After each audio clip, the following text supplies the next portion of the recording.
حياكم الله مشاهدينا الكرام، رجعنا لكم بعد هذا الفاصل القصير لنواصل معكم برنامج الدوحة ومع الزملاء جار الله الزبداني، عبد العزيز الهاجري، وأيضا صباح الكواري وأخونا ناصر الخليفي. حياكم الله من جديد. يمكن الآن الدور عليك يا جار الله، وعندك تقرير الظاهر عن المسابيح أو شيء عن القبيل.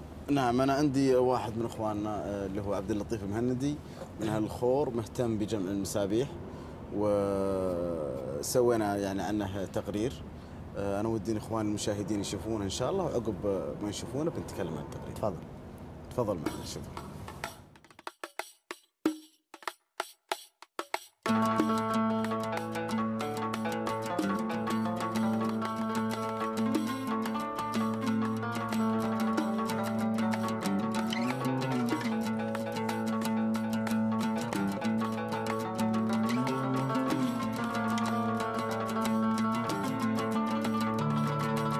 أقوم بخراطة المسابيح من عدة خامات وعدة أشكال في مهنة الخراطة.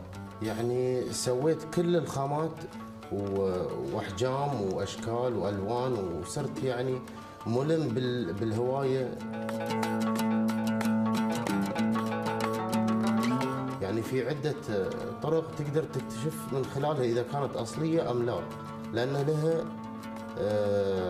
ريحة يعني معينة تنسب حق الخامة. أهل قطر يمتلكون السبحة يعني تباهي، تسبيح، ادخار، عدة جوانب.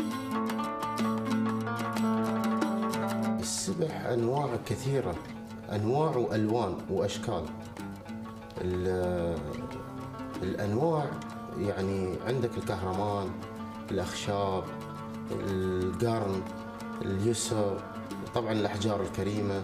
يعني ما لها تقييم، كل ما قدمت كل ما غلط، كل ما اندرت كل ما غلط.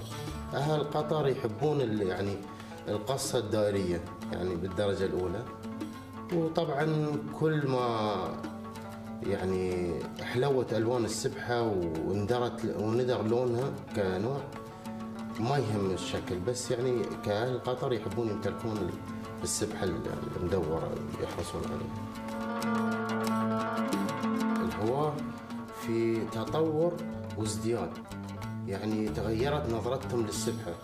الأول كانت أي سبحة تمشي الحال، لكن الآن قاموا يعني توصل أسعار وأشكال وذي، وهواة كثير يعني يوم عن يوم يتزايدون ويبحثون عن النادر والجيد والغالي.